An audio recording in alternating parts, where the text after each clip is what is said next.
Praise the Lord. பிரியமானவர்களே, இரட்சகராகிய இயேசு கிறிஸ்துவின் நாமத்தில் உங்கள் யாவருக்கும் என் அன்பின் வாழ்த்துக்கள்.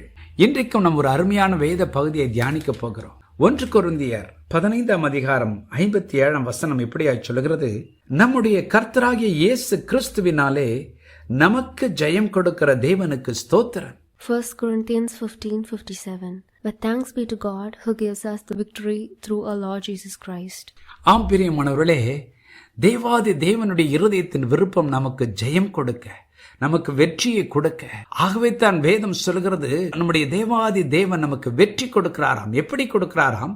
அவர் மனிதனாய் இந்த பூமியில் இயேசு என்ற பெயரில் உலாவி இந்த உலகத்தை ஜெயித்து, பிசாசை ஜெயித்து, மாமிசத்தை ஜெயித்து நமக்கு ஜெயம் கொடுக்கிறாராம். அதுதான் ரகசியம் பிரியமானவர்களே. யார் யார் மாம்சத்தில் வெளிப்பட்ட இயேசுவை தங்கள் வாழ்க்கையில் ஏற்றுக்கொள்கிறார்களோ அவர்கள் வாழ்க்கையில் வெற்றி உறுதி. இன்றைக்கும் கூட இந்த வார்த்தைகளை கேட்டுக்கொண்டு இருக்கிற தேவஜனமே, இந்த மாதம் உங்களுக்கு ஒரு வெற்றியின் மாதமாய் மாறுவதற்காகத்தான் இயேசு சிலுவைக்கு போனார். அதற்குத்தான் அவர் இரத்தத்தை சிந்தினார். அதற்குத்தான் அவர் தழும்புகளை ஏற்றுக்கொண்டார். அதற்குத்தான் அவர் அவமானத்தை ஏற்றுக்கொண்டார், நிந்தனையை ஏற்றுக்கொண்டார், பாரமான சிலுவையை சுமந்தார், மரணத்தை ருசி பார்த்தார். எதற்கு தெரியுமா?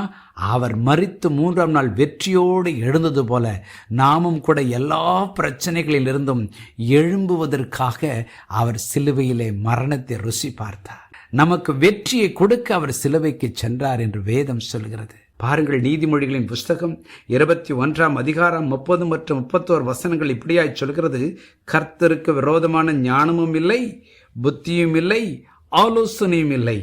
குதிரை யுத்த நாளுக்கு ஆயத்தமாக்கப்படும், ஜெயமோ கர்த்தரால் வரும். Proverbs 21:30 and 31. There is no wisdom or understanding or counsel against the Lord. The horse is prepared for the battle, but the deliverance is of the Lord. பாருங்கள், பொல்லாத பிசாசு ஏதேன் தோட்டத்தில் நம்முடைய ஆதி தகப்பனாகிய ஆதாமையும் ஏவாளையும் ஜெயித்ததாக நினைத்தான். அவர்களை பாவம் செய்ய தூண்டி, அவர்களை பாவம் செய்ய வைத்து, தேவனோடு இருந்த உறவை கெடுத்து, மகிமையை இழக்க செய்து, ஏதேன் தோட்டத்தை விட்டு விரட்டி அடிக்கப்பட காரணமாய் அவன் கிரியை செய்தான். அந்தோ அவன் தான் ஜெயித்து விட்டதாய் நினைத்தான். ஆனால் தேவாதி தேவனுக்கு விரோதமான ஞானமும் இல்லை, புத்தியும் இல்லை, ஆலோசனையும் இல்லை. தேவாதி தேவனே மனிதனுக்கு வெற்றியை கொடுக்க மனிதனாக பூமிக்கு இறங்கி வந்து இரத்தத்தை சிந்தி ஜீவனை கொடுத்து 3ஆம் நாள் உயிரோடு எழுந்தார். நமக்கு வெற்றியை கொடுக்க எந்த பாவம் நம்மை தோல்வியடைய செய்ததோ, எந்த வியாதி நம்மை பலவீனப்படுத்தி தோல்வியடைய செய்ததோ, எந்த பிசாசு நம்மை தோல்வியடைய செய்ததோ, அது 3ஐயும் சிலுவையிலே இயேசு ஜெயித்தார். அவர் ஏற்றுக்கொண்ட தழும்புகள் நம் வியாதியை சுகமாக்கும் வல்லமை படைத்தது. அவர் சிந்தின இரத்தம் பாவங்களை கழுவும் வல்லமை படைத்தது. அவர் ஏற்றுக்கொண்ட சாபமாகிய சிலுவையும் முள்முடியும் நம்முடைய சாபத்தை முறிக்க வல்லமை படைத்தது. ஆம், நம்முடைய வாழ்க்கையிலிருந்து பாவமும் வியாதியும் சாபமும் விலகும் போது வெற்றி நிச்சயம். ஆகவே தான் வேதம் சொல்கிறது, ஜெயமோ கர்த்தரால் வரும்.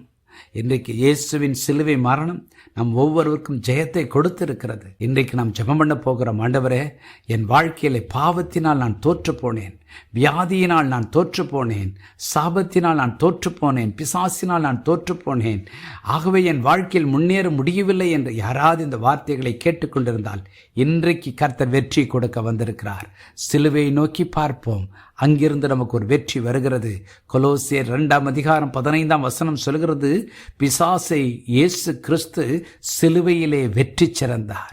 இன்றைக்கும் அந்த வெற்றியை பெற்றுக்கொள்ளத்தான் நாம் ஜெபம் பண்ண போகிறோம். ஜெபம் பண்ணுவோமா?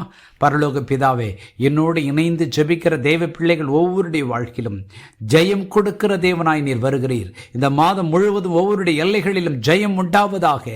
பாவத்திலிருந்து ஜெயம், வியாதியிலிருந்து ஜெயம், பொல்லாத பிசாசின் போராட்டத்திலிருந்து ஜெயம் உண்டாகட்டும் அப்பா. யார் யார் என்னென்ன காரியங்களுக்காய் முயற்சி எடுக்கிறார்களோ, ஒருவேளை படிக்கிற பிள்ளைகளுக்கு அவர்கள் படிப்பிலே வெற்றியை தருவீராக. தொழிலில், வியாபாரத்தில், ஆண்டவரே ஊழியத்தில், அவர்கள் குடும்ப காரியங்களிலே ஒவ்வொன்றிலும் வெற்றியை கர்த்தர் கட்டளையிடுவீராக. அந்த வெற்றியை கொடுப்பதற்கு நீர் பரிகாரத்தை சிலுவையில் செய்து விட்டபடியினால் ஸ்தோத்திரம். அதை நாங்கள் விசுவாசிக்கிறோம். அந்த வெற்றியை நாங்கள் சுதந்திரித்துக் கொள்கிறோம். இயேசுவின் நாமத்தில் என்னோடு இணைந்து ஜெபிக்கிற ஒவ்வொருடைய வாழ்க்கையிலும் ஒவ்வொரு காரியத்திலும் வெற்றி உண்டாகட்டும்.